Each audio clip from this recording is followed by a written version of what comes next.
뉴스 읽어드립니다. 오늘의 뉴스를 10분 만에 정리해드립니다. 오늘은 2024년 6월 25일 화요일입니다. 미국과 한국의 주요 뉴스를 읽어드립니다. LA 지역에 거주하는 중간 소득자가 주택을 구입하기 위해선 기존 20%의 4배인 80%가 넘는 다운 페이먼트를 해야 월 모기지 상환금을 제대로 갚아 나갈 수 있다는 결과가 발표됐습니다. 부동산 거래 사이트인 진로우닷컴은 LA 중간 가격인 96만 2천 달러 수준의 주택을 사려면 집값의 81.1%에 달하는 78만 달러의 다운페이가 필요한 것으로 조사됐습니다. 이를 근거로 LA에 거주하는 중산층 주민이 월 소득의 10%를 연 4% 이자율로 저축할 경우 다운페이 비용을 모으기 위해 무려 36년이 걸립니다. 사실상 내 집 마련의 꿈이 불가능한 것으로 나타났습니다. 북부 캘리포니아 지역은 주택 가격이 LA보다 비싼 샌호세 중위 소득자들은 집값의 80.9%인 130만 달러를 다운페이 해야 모기지 상환에 문제가 없는 것으로 조사됐습니다.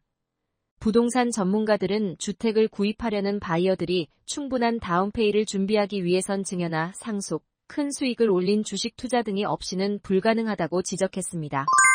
뉴욕타임스가 대통령 선거 투표일을 4개월여 앞두고 여론 지지도 매일 평균치 발표를 시작한 가운데 조 바이든 대통령과 도널드 트럼프 전 대통령이 초접전을 보이고 있다고 보도했습니다. 민주당의 바이든과 공화당의 트럼프는 양자 대결 시 각각 약 46%를 얻고 있다는 것입니다. 신문은 두 사람이 본질적으로 지지율 동률을 이룬 상황에서 27일 밤에 첫 대선 후보 토론회에서 맞붙는 양상이라고 설명했습니다. 이는 바이든이 조금이나마 좋아지고 있는 추세에 있는 것으로 분석됐습니다. 바이든은 정식 평균치 작업을 하기 전 지지도 평균에서 지난 9개월 동안 거의 하루도 빠지지 않고 트럼프에 뒤처졌습니다. 타임스는 현재 시점으로 볼 때 두 사람의 지지도 평균치 격차는 지난 20년간 실제 대선의 일반 투표 득표율 차이보다 더 적다고 지적했습니다. 미국의 100대 기업 가운데 도널드 트럼프 전 대통령을 후원하는 기업은 단 한 곳도 없는 것으로 나타났습니다. 예일대 경영연구소 분석에 따르면 공화당 대선 후보인 트럼프 전 대통령에 대한 미국 100대 기업들의 지원은 전무한 것으로 조사됐습니다. 트럼프 전 대통령은 2016년 처음으로 공화당 후보로 지명됐을 당시에도 100대 기업으로부터 한 건의 후원도 받지 못했습니다. 2020년 현역 대통령으로 출마했을 때에는 100대 기업 중 2개 기업의 최고 경영자만 지원에 나섰습니다.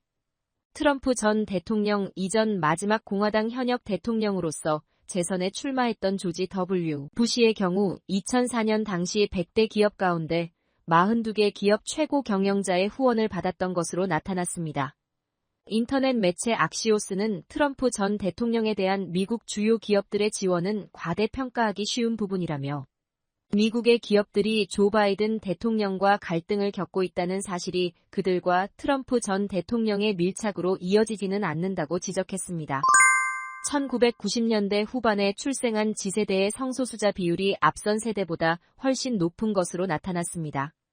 여론조사기관 갤럽이 지난해 18세 이상 미국 성인 약 1만 2천 명을 대상으로 실시한 설문조사에서 자신을 성소수자로 밝힌 비율은 22.3%로 바로 앞선 세대인 밀레니엄 세대의 2배를 넘었습니다.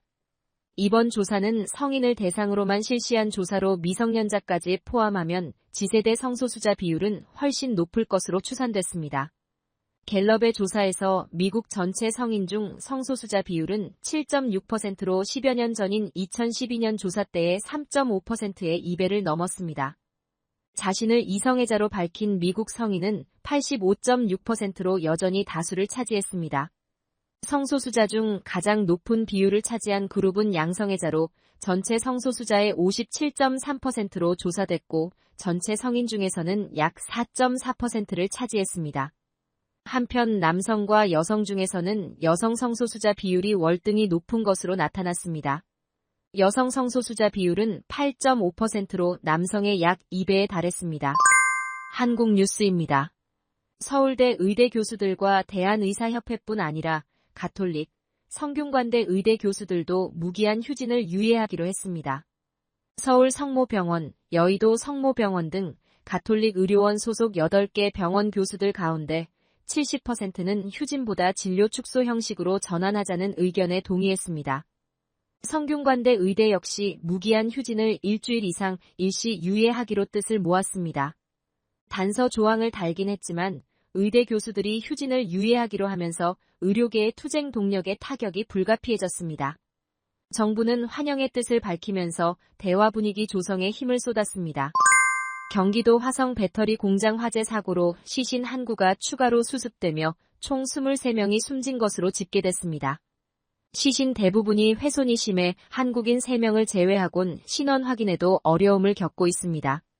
경찰은 아리셀 공장 대표를 포함해 공장 관계자 5명을 업무상 과실치사상 혐의로 입건하고 출국 금지 조치했습니다. 화성시는 장례 지원과 보상 지원 등 범국가적 대응이 필요하다며 정부의 특별 재난지역 선포를 건의하겠다고 밝혔습니다.